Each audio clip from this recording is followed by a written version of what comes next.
tu veux? C'est chaud? Non, tu peux y aller. Avec les mains? Avec les mains? Tu peux y aller avec les mains.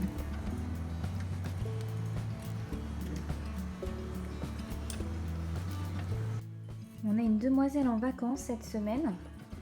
Je viens de lui mettre des petits morceaux de pommes et a priori, elle en est plutôt contente. Elle est très timide. Elle est dans la famille depuis quelques années maintenant. Elle est chez mes parents. Mais elle est très timide, donc elle est tout le temps cachée sous sa plateforme. Voilà, donc je vous présente Lily. Et Erwan est absolument ravi d'avoir Lily cette semaine à la maison.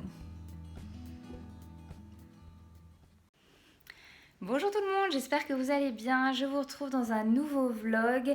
J'ai été assez productive ce matin, je viens de vous filmer une vidéo et je peux vous dire que j'ai donné de ma personne parce que c'est une vidéo qui sortira fin septembre ou peut-être début octobre. Du coup, j'ai mis une tenue en conséquence qui fasse plus automnale. J'avais un petit peu chaud quand même, hein. Donc vous voyez là, j'ai remis ma petite tenue. Je suis une grosse baleine, j'en peux plus, il fait trop chaud, il faut des vêtements amples. Voilà. Là, ce que je vais faire, c'est que je vais m'attaquer un petit peu à mon ménage. Je voulais tout de suite mettre les rushs sur mon ordinateur, mais il n'est pas du tout coopératif pour le moment.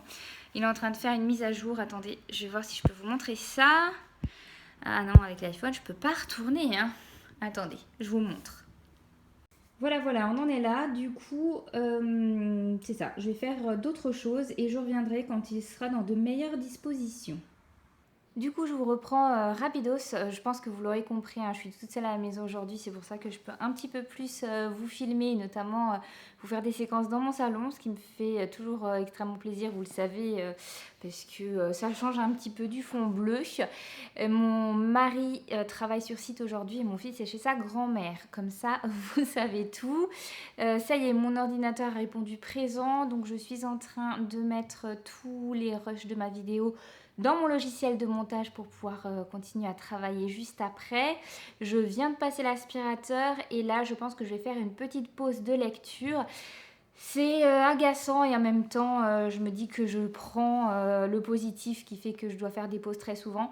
En finissant d'aspirer, j'avais le ventre un peu lourd qui tiraillait, donc forcément je suis obligée de ralentir, donc je passerai ma serpillière plus tard. Ce n'est pas dramatique et comme dit, je prends le positif, ça m'oblige à me poser plus souvent et à lire, et très franchement il faut que je lise parce que j'avance pas du tout dans mon livre, alors que je l'adore pourtant, mais je n'avance pas. Vous le savez, je vous l'ai dit dans le vlog précédent, je participe au challenge ultime organisé par le PLIP 2020.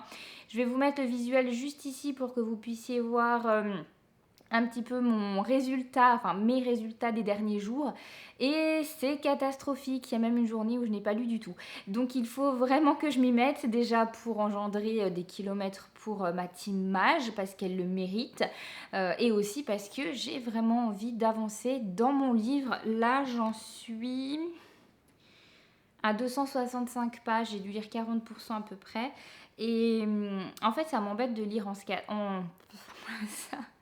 J'arrive pas à parler aujourd'hui.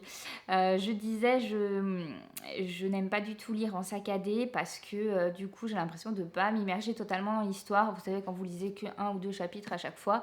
Et c'est un petit peu le cas pour ces derniers jours. Je vais profiter d'être seule et au calme pour essayer de bien m'avancer. On croise les doigts et puis je vous tiens au courant.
Je me suis dit que j'allais vite vous faire un petit update par rapport à mon égouttoir. Alors je sais pas si tout le monde s'en rappelle, je vous en avais parlé au tout début de mes vlogs.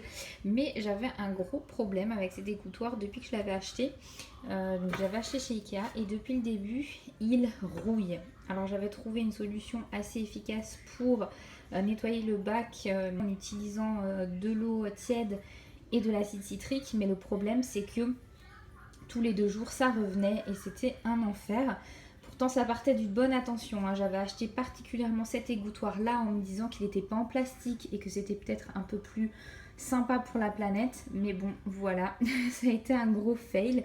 Du coup on a décidé de le remplacer en fait ce bac parce que il n'y avait pas vraiment d'autre solution pour supprimer cette rouille définitivement qui revenait tout le temps. Donc là je suis contente, je vais enfin pouvoir me débarrasser de ça. Et donc on a opté tout simplement pour un bac en plastique. Du coup on a commandé ça sur Amazon. Mon mari a trouvé les dimensions parfaites pour qu'il puisse se glisser en dessous. Et a priori ça marche mieux. Donc bon, c'est du plastique, c'est pas ce qu'on préfère. Mais bon, le but aussi c'est qu'il soit propre et safe.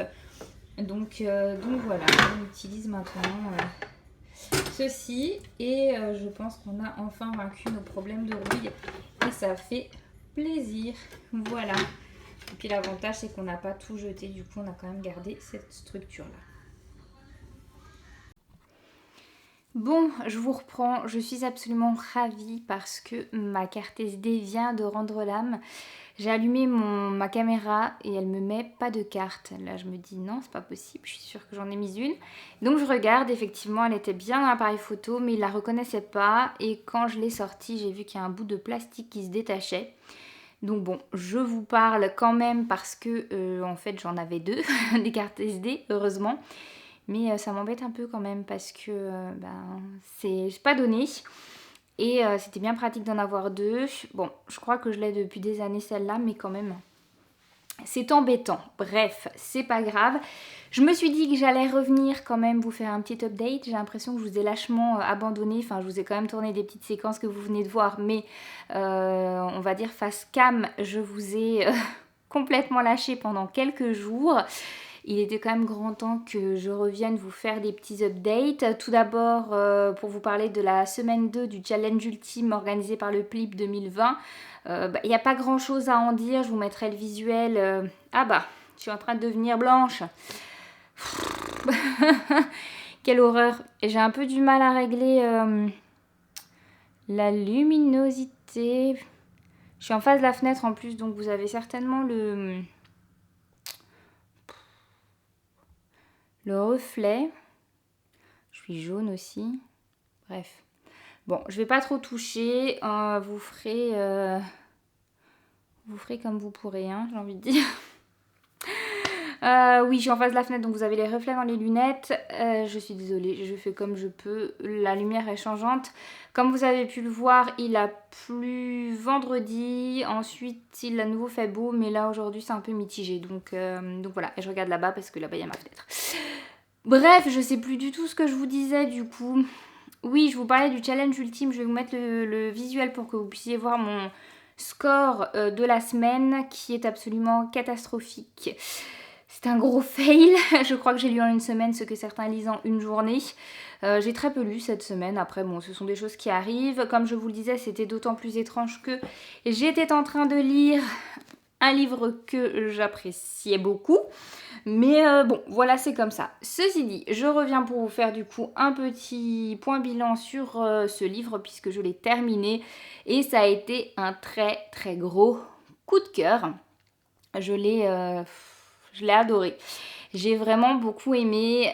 C'est vrai qu'en fantasy adulte, j'ai beaucoup tendance à lire des romans d'heroic fantasy. Vous avez un héros qui est affublé d'une quête ou d'une mission et où il y a beaucoup de scènes épiques, notamment des grandes batailles. Ici, c'est pas du tout le cas et je pense que c'est ce qui m'a plu. C'est ce qui m'a semblé original, même si est-ce que véritablement ça l'est dans l'univers de la fantasy, je ne sais pas. Mais en tout cas, pour moi, c'était relativement nouveau, mais ça me stresse, j'ai vraiment l'impression d'être hyper foncée maintenant. Oh là là. Bref. Bon, c'est une catastrophe.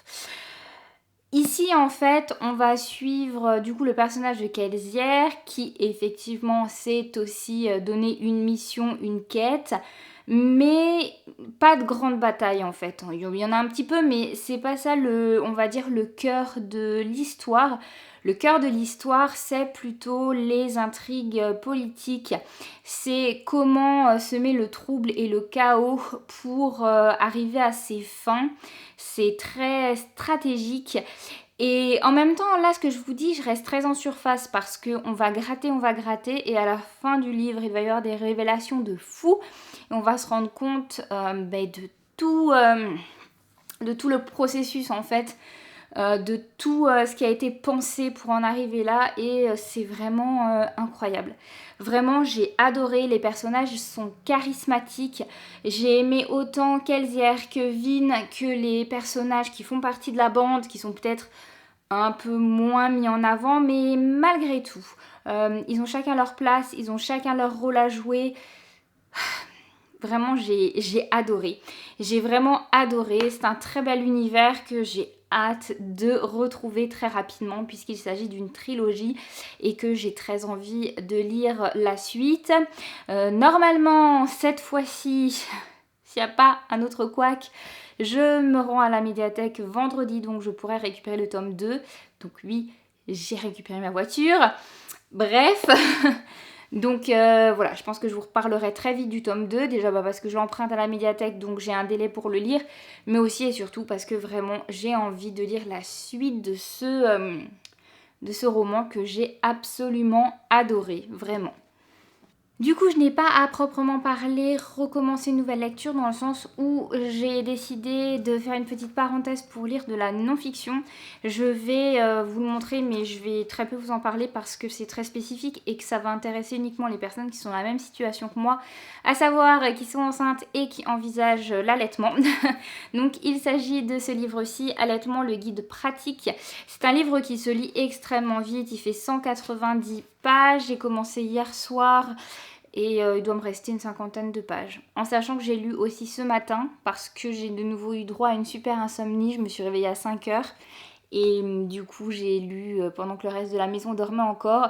C'est assez drôle d'ailleurs, parce que j'ai l'impression que des fois, quand je dors plus longtemps, je suis quand même plus fatiguée. Comme quoi, la Miracle Morning, c'est peut-être un concept intéressant et à creuser, puisqu'en général quand j'ai mon petit temps pour moi toute seule à la maison, pendant que les autres dorment, en fait ouais je sais pas, j'aborde la journée de manière différente. J'ai toujours peur d'être complètement cuite parce qu'il me manque des heures de sommeil, et en fait non, ça va. Bon, en même temps je fais pas des insomnies tous les jours non plus, heureusement. Donc bref, je lis ce livre tout simplement parce que j'aimerais bien allaiter mon enfant, que je suis à peu près à 1 mois et demi du terme et qu'il était temps que je m'y intéresse un peu plus. J'avais déjà allaité mon fils aîné, je ne vais pas rentrer dans les détails, mais ça a été assez laborieux et difficile. Et ça n'a pas duré très longtemps. J'ai envie de réitérer l'expérience en me disant que bon, ça ne pourra de toute façon pas être pire, que ça pourrait peut-être mieux se passer, et pour mettre un peu plus de chance de mon côté, je me suis dit que j'allais lire ce livre qu'une amie à moi très chère m'a offert. Elle m'a dit qu'il l'avait beaucoup aidée elle-même dans sa démarche d'allaitement, donc pourquoi pas. Ça, au pire ça m'apporte rien, au mieux ça m'aide beaucoup, donc voilà. Mais il y a des choses que je savais déjà, il y a des plutôt bons conseils, comme dit je suis presque à la fin, et puis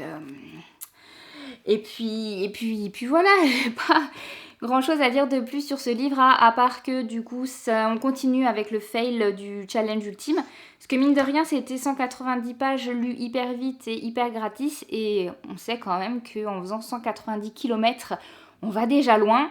Mais en fait, je peux pas les comptabiliser pour le challenge ultime parce qu'il faut impérativement lire des romans. Donc bon.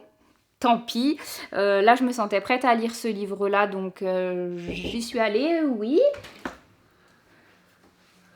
Bonjour. C'est une blague, qu'est-ce que tu veux? Mais je travaille. Qu'est-ce que je veux? Désolé. Je crois que t'étais au téléphone. Mais je te l'ai dit en plus. Comme d'hab. Je ne sais plus du tout ce que je vous disais, mais je pense que j'avais fait le tour. Du coup, Je vais le terminer là, je pense assez rapidement dans la journée et je vous reprendrai pour vous montrer ma prochaine lecture. En toute honnêteté, j'ai quelques petites idées mais mon choix n'est pas encore arrêté donc voilà, je vous prendrai avec moi au moment de choisir.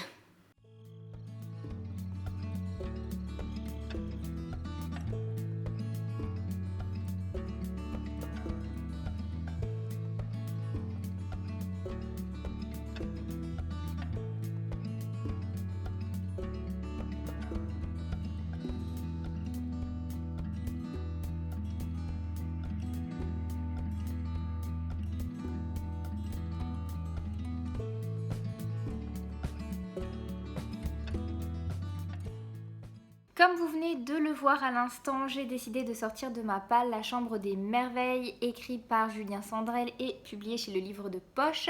C'est un roman que j'ai reçu en service presse il y a quelques temps et que je n'avais pas encore lu. Vous en avez sans doute entendu parler parce qu'il a eu un très joli succès. Pour ma part, j'hésitais un petit peu à le sortir de ma palle actuellement, tout simplement parce que je ne savais pas si, au vu de la thématique principale, ça allait être facile pour moi de le lire étant enceinte avec des hormones un petit peu en ébullition et avec mon hypersensibilité coutumière.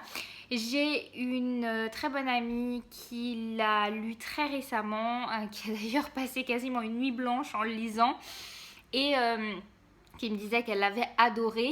Elle m'a vraiment donné envie de lui donner sa chance maintenant, même si je sentais que je m'exposais un petit peu quand même. Mais elle m'a dit, ça m'a convaincue et finalement je la rejoins, qu'en fait le plus difficile finalement c'est le départ du roman et en fait on sait ce qui va se passer au tout début puisque c'est dit dans le résumé, donc on a le temps de s'y préparer. Et oui, c'est vrai. Donc pour la petite histoire, au cas où vous seriez passé à côté du speech de ce roman, c'est l'histoire de Thelma et de son fils Louis. Ils vivent ensemble tous les deux, ils sont dans leur train-train quotidien. Et un matin, Louis a très envie de parler à sa maman pour lui parler d'une fille à qui il pense beaucoup. Visiblement, il est amoureux. Il a 12 ans, je crois que je ne l'ai pas dit. Sauf que sa maman n'est pas très réceptive parce qu'elle est toute à son travail. Et malheureusement, il va y avoir un accident. Louis va se faire renverser par un camion et il va se retrouver à l'hôpital dans le coma. À partir de là, on va suivre en fait l'histoire de Thelma qui doit gérer ce drame dans sa vie, qui ne sait pas si son fils va se réveiller un jour et qui va finir par tomber sur le carnet des merveilles, qui est un carnet que Louis a rempli où il met un petit peu ses rêves, toutes les choses qu'il a envie d'accomplir avant de mourir. Et Thelma, elle décide de le faire à sa place et de lui raconter pour le motiver à se réveiller, tout simplement. C'est un livre qui se lit extrêmement vite puisque j'avais un laps de temps assez court tout à l'heure pour le commencer et j'ai déjà lu 100 pages. Voilà, 100 pages, je ne sais pas combien de pages il fait. Il fait 300 pages à peu près. 300 pages et bon, c'est écrit assez gros, mais je crois que je vais le dévorer. Voilà, je suis à fond. Effectivement, j'ai retenu mes émotions au début du livre et là, je suis vraiment rentrée dans le vif du sujet puisqu'elle va commencer à accomplir les rêves, les merveilles que Louis souhaite vivre lui-même. Ce que je vais faire, c'est que je vais le lire en entier et je reviendrai vous faire un petit retour pour conclure ce vlog, tout simplement. Bon, je vous retrouve enfin pour conclure ce vlog. Je vous ai vraiment abandonné. Ah, il y a une guêpe.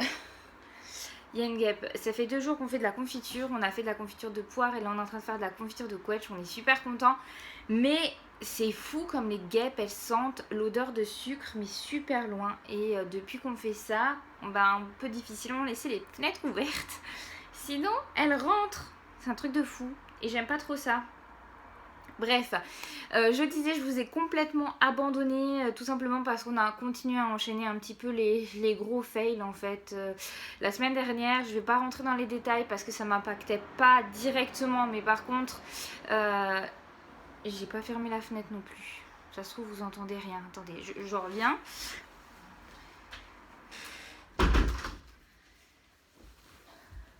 Voilà. Wow, cette fin de vlog va être un gros bordel. Bref, qu'est-ce que je disais? Oui, on a eu des petits fails qui font que ma semaine est passée très très vite. On avait plein de choses de prévues. Donc j'ai pas du tout pu reprendre ma caméra. Mais je vous rassure, j'ai bien terminé de lire La Chambre des Merveilles. Sans surprise, c'est un livre qui se lit extrêmement vite. Je l'ai lu en 2 fois. Donc en fait, je l'ai fini il y a déjà quelques jours. Et bon, il fallait quand même que je conclue ce vlog et que je vous en parle un petit peu. Même si en réalité, j'ai pas énormément de choses à en dire.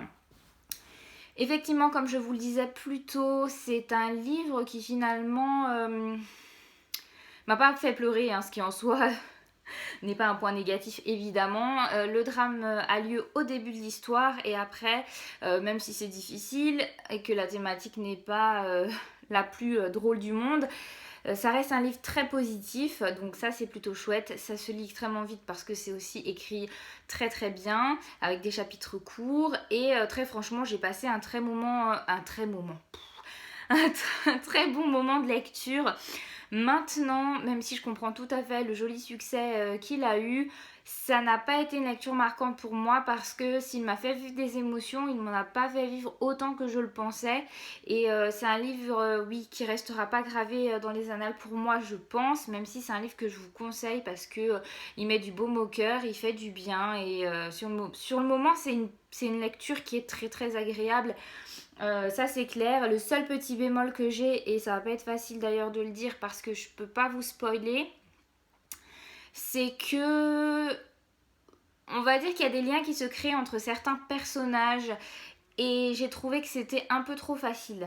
Je pense dans la vraie vie, c'est un hasard. Le hasard ne fait pas aussi bien les choses dans la vraie vie, tout simplement. Et donc j'ai trouvé que c'était presque un peu too much et pas forcément hyper crédible, un peu facile. Mais sinon, de manière générale, voilà, je me répète, mais ça a été une bonne lecture.